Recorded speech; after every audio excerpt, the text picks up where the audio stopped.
ಈ ವರದಿಯನ್ನು ನ್ಯೂಸ್ ಅವರ್ನ ಕೊನೆಗೆ ಇಟ್ಕೊಂಡಿದ್ವಿ.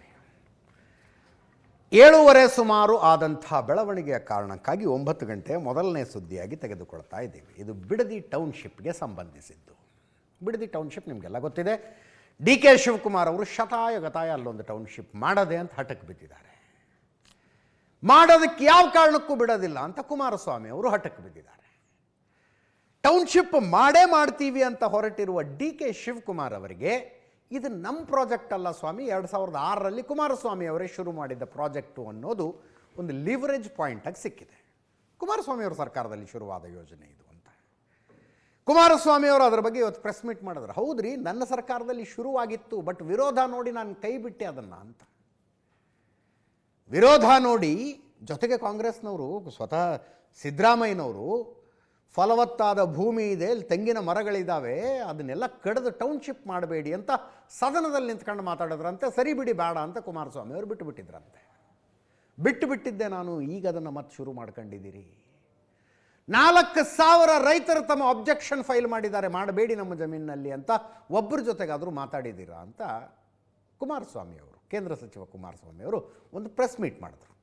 ಫಸ್ಟ್ ಅದು ನೋಡಿ, ಆಮೇಲೆ ಏನಾಯ್ತು ಹೇಳ್ತೀನಿ.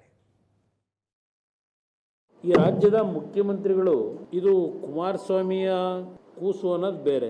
HDK architect of Bidadi township says DKS ತೀರ್ಮಾನ ಪ್ರಾರಂಭಿಕ ಹಂತದಲ್ಲಿ ಮಾಡಿದ್ದು ನಾನೇ ಅಂತಕ್ಕಂಥದ್ದು ಬಹಳ ಸ್ಪಷ್ಟವಾಗಿ ಹೇಳಿದ್ದೇನೆ. 23/9/2006 ಬೆಂಗಳೂರು ಮಹಾನಗರ ಪ್ರದೇಶದಲ್ಲಿ ಹೊಸ ಇಂಟಿಗ್ರೇಟೆಡ್ ಟೌನ್ಶಿಪ್ಗೆ ತೀರ್ಮಾನ ಏನು ಮಾಡಿದೆ? ಸಿದ್ದರಾಮಯ್ಯ ಹೇಳಿರೋದು ರೈತರನ್ನು ಉಳಿಸಿ, ಫಲವತ್ತಾದ ಭೂಮಿ, ತೆಂಗಿನ ಗಿಡ, ಇದೆಲ್ಲ ಅವತ್ತು ಭಾಷಣ ಮಾಡಿದಾರಲ್ಲ 2007ರಲ್ಲಿ ಜುಲೈ ತಿಂಗಳಲ್ಲಿ. ಎಲ್ಲೋಯ್ತು ನಿಮ್ಮ ಮಾತು? ಅಲ್ಲಿದೆ ನೋಡಿ, ಇಲ್ಲಿ 4,500 ಇವೆಲ್ಲ ಅಬ್ಜೆಕ್ಷನ್ ರೈಸ್ ಮಾಡಿ ರೈತರುಗಳು ನಾವು ಭೂಮಿ ಕೊಡಲ್ಲ ಅಂತ ಹೇಳಿ 4,500 ಅರ್ಜಿ ಇದೆ. ಒಬ್ಬ ರೈತನಿಗೆ ಉತ್ತರ ಕೊಟ್ಟಿಲ್ಲ. ಇವರು ಪ್ರಜಾಸೇವೆ ಇದು ಮಾಡ್ತಾರಂತಲ್ಲ, ಕ್ಯಾಬಿನೆಟ್ ಇದೇ ಪ್ರಜಾಸೇವೆ ಮಾಡೋದು. ನೀವು 2007ರಲ್ಲಿ ನನಗೆ ಇದು ಕೊಟ್ಟಿರಲ್ಲ ಸಲಹೆ, ಆ ಸಲಹೆಯ ಆಧಾರದ ಮೇಲೆ ಬೆಂಗಳೂರಿನಲ್ಲಿ ಈ ಒಂದು ಇಂಡಸ್ಟ್ರಿಯಲ್ ಡೆವಲಪ್ಮೆಂಟ್ ಅನ್ನು ನಿಲ್ಲಿಸಿ ಅಲ್ಲಿ ಮಾಡಬೇಕು ಅಂತ ತೀರ್ಮಾನ ಮಾಡಿದ್ದು ನಾನು. ಇಲ್ಲೊಂದು ಸವಾಲು ಪ್ರತಿ ಸವಾಲು ಆಯಿತು. ಕುಮಾರಸ್ವಾಮಿ ಅವರು ಪತ್ರಿಕಾಗೋಷ್ಠಿಯಲ್ಲಿ ಚಾಲೆಂಜ್ ಹಾಕಿದ್ರು, ಬಹಿರಂಗ ಚರ್ಚೆಗೆ ಬನ್ನಿ ಬೈರಮಂಗಲಕ್ಕೆ ಹೋಗೋಣ. AC ಆಫೀಸ್ನಲ್ಲಿ ಕೂತ್ಕೊಂಡು, ಅಂದರೆ air conditioned office, assistant commissioner ಅಲ್ಲ, ಏರ್ ಕಂಡೀಷನ್ಡ್ ಆಫೀಸ್ನಲ್ಲಿ ಕೂತ್ಕೊಂಡು ಚರ್ಚೆ ಮಾಡಲ್ಲ, ಹೊರಗೆ ಬರ್ತೀನಿ, ಚರ್ಚೆಗೆ ಬರೋದಕ್ಕೆ ಸಿದ್ಧ ಇದ್ದೀನಿ ಅಂದರು ಕುಮಾರಸ್ವಾಮಿ ಅವರು. ಅದಕ್ಕೆ ಮುಖ್ಯಮಂತ್ರಿಗಳು ಹೇಳಿದ್ದು, ನಾನು ಮಾತಾಡಲ್ಲ, ನಾ ಕರೆದಾಗ ಅವರು ಬರಲಿಲ್ಲ, ಸದನ ಇದೆ, ಅವರ ಸೀನಿಯರ್ ಶಾಸಕರುಗಳಿದಾರಲ್ಲ ಅವ್ರ ಹತ್ರ ಮಾತಾಡಿಸ್ಲಿ, I wish them all the best ಅಂದರು. ಅದಕ್ಕೆ ಕುಮಾರಸ್ವಾಮಿ ಅವರು, ನೀವು ಭಾಳ ಬ್ಯುಸಿ ಇದ್ದೀರಿ, ಸರ್ಕಾರ ನಡೆಸಬೇಕು, ಯಾವಾಗ ಫ್ರೀ ಇರ್ತೀರೋ ಆವಾಗ ಚರ್ಚೆಗೆ ಬನ್ನಿ, ನೀವು ಹೇಳಿದ ಟೈಮು, ನಿಮ್ಮಷ್ಟು ಬ್ಯುಸಿ ನಾವಿರೋದಿಲ್ಲ ಅಂದರು. ಅದನ್ನೊಂದು ಸಲ ಕೇಳಿಸ್ಕೊಳ್ಳಿ, ಆಮೇಲೆ 7:30 ಏನಾಯಿತು ಅಂತ ಹೇಳ್ತೀನಿ. ಇದನ್ನ ಸವಾಲು ಬೇರೆ ಆಗ್ತಾ ಇದ್ರು, ಬರಲಿ ವೇದಿಕೆ ಮೇಲೆ ಎಲ್ಲ ಮಾಡ್ತೀವಿ ಅಂತ. ಬನ್ನಿ ಬೈರಮಂಗಲಕ್ಕೆ ಹೋಗೋಣ, ಕಚೇರಿಯಲ್ಲಿ ಕೂತ್ಕೊಂಡು ಕೆಲಸ ಮಾಡಲ್ಲ, ನಾನು ಎಲ್ಲದಕ್ಕೂ ಸಿದ್ಧ ಇದ್ದೇನೆ. ಬಿಡದಿ ಟೌನ್ಶಿಪ್ ವಿಚಾರಕ್ಕೆ ಬಹಿರಂಗವಾಗಿ ಚರ್ಚೆ ಮಾಡೋದಕ್ಕೆ ನಿಮಗೆ ಸವಾಲಾಗಿದ್ದಾರೆ ಸರ್, ಬೈರಮಂಗಲಕ್ಕೆ ಬನ್ನಿ ಅಂತ ಹೇಳಿದ್ದಾರೆ. ನಾನೇನು ಮಾತಾಡೋದಿಲ್ಲ, ಕರೆದಾಗ ಬರಲಿಲ್ಲ, ಅಸೆಂಬ್ಲಿ ಇದೆ, ಅವರ ಅನುಭವಿ ರಾಜಕಾರಣಿಗಳ ಹತ್ರ ಮಾತಾಡಿಸ್ಲಿ, ಉತ್ತರ ಕೊಡೋಣ. ಕೆಲವೊಂದಿಷ್ಟು ದಾಖಲೆ ಬಿಡುಗಡೆ ಮಾಡಿದ್ದಾರೆ ಸರ್ ಅವರು. I wish them all the best. Good night. ಕೆಲಸದಲ್ಲಿ ಬ್ಯುಸಿ ಇರ್ತೀರಪ್ಪ, ಯಾಕಂದ್ರೆ ಸರ್ಕಾರ ನಡೆಸ್ತಾ ಇದ್ದೀರಿ. ನಾನು ಫ್ರೀ ಇದ್ದೀನಿ, ಯಾವ ಬೇಕಾದ್ರೂ ಬರ್ತೀನಿ ಅಂತ ಅವತ್ತು ಹೇಳಿದ್ದೀನಿ, ನಾನೇನು ಬರಲ್ಲ ಅಂತ ಹೇಳಿಲ್ಲ. ಯಾಕಂದ್ರೆ ಬ್ಯುಸಿ ಅವರು, ಅವರಷ್ಟು ಬ್ಯುಸಿ ನಾವಿಲ್ಲ. ಏನೋ ಇನ್ನೂ 8 ವರ್ಷ ಇರ್ತಾರಂತೆ, ಯಾರೋ ಪಾಪ ಶಾಸ್ತ್ರ ಹೇಳೋರು, ಇನ್ನು 8 ವರ್ಷ ಅವರೇ ಮುಖ್ಯಮಂತ್ರಿ ಅಂತ ಹೇಳಿ. ಇಷ್ಟ ಆಯ್ತಲ್ಲ, ಬೈರಮಂಗಲಕ್ಕೆ ಬಹಿರಂಗ ಚರ್ಚೆಗೆ ಬನ್ನಿ ಅಂತ ಕುಮಾರಸ್ವಾಮಿ ಅವರಂದರು. ನಾ ಕರೆದಾಗ ಅವರು ಬಂದಿಲ್ಲ, MLAಗಳ ಹತ್ರ ಸದನದಲ್ಲಿ ಮಾತಾಡಿಸಿ ಅಂತ DK ಶಿವಕುಮಾರ್ ಅವರು ಹೇಳಿದ್ರು. ನೀವು ಹೇಳಿದ ಟೈಮು ಬ್ಯುಸಿ ಇದ್ದೀರಿ, ನಮಗೆ ಗೊತ್ತು, ನಾವೇನಷ್ಟು ಬ್ಯುಸಿ ಇಲ್ಲ, ನೀವು ಹೇಳಿದ ಟೈಮು ಅಂತ ಕುಮಾರಸ್ವಾಮಿ ಅವರು ಅಂದರು.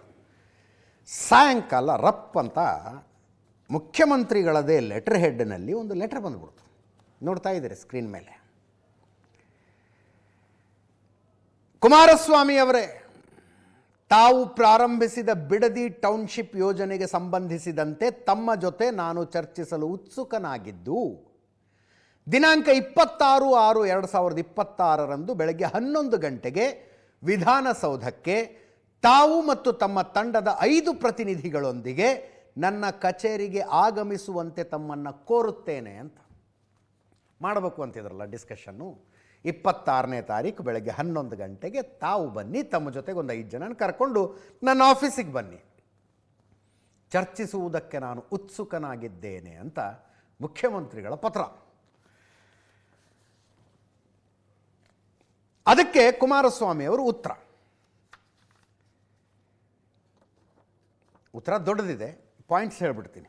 ಆರಂಭದಲ್ಲಿ ಹೇಳ್ತಾರೆ, ದಿನಾಂಕ 22/6/2026 ತಮ್ಮ ಪತ್ರದಲ್ಲಿ ವಿಧಾನಸೌಧದಲ್ಲಿ ದಿನಾಂಕ 26/6/2026 ಬೆಳಗ್ಗೆ 11 ಗಂಟೆಗೆ ಬಿಡದಿ ಟೌನ್ಶಿಪ್ ಯೋಜನೆಗೆ ಸಂಬಂಧಿಸಿದ ಸಭೆಗೆ ನನ್ನನ್ನು ಮತ್ತು ನನ್ನ ತಂಡದ 5 ಪ್ರತಿನಿಧಿಗಳೊಂದಿಗೆ ಚರ್ಚೆಗೆ ಆಹ್ವಾನಿಸಿರುವ ಪತ್ರ ನನ್ನ ಕೈ ಸೇರಿದೆ.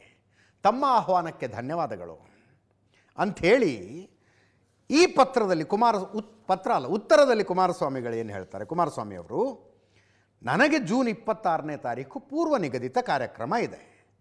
ಜೂನ್ 27ಕ್ಕೆ ಬಿಡದಿ ಅಥವಾ ಬೈರಮಂಗಲಕ್ಕೆ ಬನ್ನಿ, ಯೋಜನೆಗೆ ಸಂಬಂಧಿಸಿದವರನ್ನು ಹೊರಗಿಟ್ಟು ಚರ್ಚೆ ಸರಿಯಲ್ಲ ಅಂತ. ಇವ್ರು ಹೇಳೋದೇನು, ನೀವು ಜಮೀನನ್ನು ಅಕ್ವೈರ್ ಮಾಡ್ಕೊಳ್ಳೋಕ್ಕೆ ಹೊರಟಿರೋದು ರೈತರದ್ದು, ಹೈನುಗಾರರದ್ದು, ತೋಟಗಾರರದ್ದು. ಅವರೇ ಇಲ್ಲದೆ ನಿಮ್ಮ ಕಚೇರಿಗೆ ಬಂದು ನಾನೇನು ಚರ್ಚೆ ಮಾಡಲಿ? ಚರ್ಚೆ ಆಗುವುದಾದರೆ ಬಿಡದಿ ಅಥವಾ ಬೈರಮಂಗಲದಲ್ಲೇ ಆಗಲಿ. 26ನೇ ತಾರೀಕು ಬೇಡ, 27ನೇ ತಾರೀಕು ಮಾಡೋಣಂತೆ ಅಂತ ಕುಮಾರಸ್ವಾಮಿಯವರು ಉತ್ತರ ಬರೆದಿದ್ದಾರೆ. ಅಲ್ಲಿಗೆ ಇದು ಆಗೋದಲ್ಲ ಹೋಗೋದಲ್ಲ, ಅಂದರೆ ಬಹಿರಂಗ ಚರ್ಚೆ ಅಂತೂ ಆಗಲಿಕ್ಕಿಲ್ಲ. ಇದು ಮುಖ್ಯಮಂತ್ರಿಗಳು ಯಾಕೆ ಅಲ್ಲಿಗೆ ಹೋಗ್ತಾರೆ ರೀ? ಅಂದರೆ ನಾನು ಯಾಕೆ ಹೋಗ್ತಾರೆ ಇನ್ ದ ಸೆನ್ಸ್ ಹೋಗಬಾರ್ದು ಹಂಗೆ ಹೇಳ್ತಿಲ್ಲ. ಅಲ್ಲಿಗೆ ಹೋಗಿ ಅಲ್ಲೊಂದು ಏನೋ ಒಂದು ಗದ್ದಲ ಆಗುತ್ತಪ್ಪ, ಆ ಗದ್ದಲದೊಳಗೆ ಯಾಕೆ ಹೋಗ್ತಾರೆ? ಕುಮಾರಸ್ವಾಮಿ ಅವರು ಯಾಕೆ ಮುಖ್ಯಮಂತ್ರಿಗಳ ಚೇಂಬರ್ಗೆ ಹೋಗಿ ಚರ್ಚೆ ಮಾಡೋದಕ್ಕೆ ಕೂತ್ಕೋತಾರೆ? ಅಲ್ಲಿಗೆ ಈ ಚರ್ಚೆ ಆಗಲ್ಲ ಅಂತ ನಮ್ಮ ಕಡೆಯಿಂದ ಒಂದು ಪ್ರಪೋಸಲ್ಲು, ಆ ಜಾಗನೂ ಬೇಡ, ಈ ಜಾಗನೂ ಬೇಡ, ಸುವರ್ಣ ನೀವು ಸ್ಟುಡಿಯೋದಲ್ಲಿ ಮಾಡೋಣ. ನೋಡಿ, ಯೋಚನೆ ಮಾಡಿ ಒಂದು ಸಲ. ಇಲ್ಲೇ ಕೂತ್ಕೊಂಡು ಚರ್ಚೆ ಮಾಡ್ಬೋದಪ್ಪ. ಬಿಡದಿ ಟೌನ್ಶಿಪ್ ಯಾರ ಬ್ರೈನ್ ಚೈಲ್ಡು? ಕುಮಾರಸ್ವಾಮಿಯವರು ಆ ವಿಷಯದಲ್ಲಿ ಏನಾದರೂ ಮುಂದುವರೆದಿದ್ರ? ಆವಾಗ ನಿಜವಾಗ್ಲೂ ಕಾಂಗ್ರೆಸ್ನವರು ಇದನ್ನು ವಿರೋಧಿಸಿದ್ರ? ಆವಾಗ ವಿರೋಧಿಸಿ ಈಗ ಯಾಕೆ ಮಾಡ್ತಾ ಇದ್ದಾರೆ? ಎಲ್ಲವನ್ನು ಚರ್ಚೆ ಮಾಡಬಹುದು.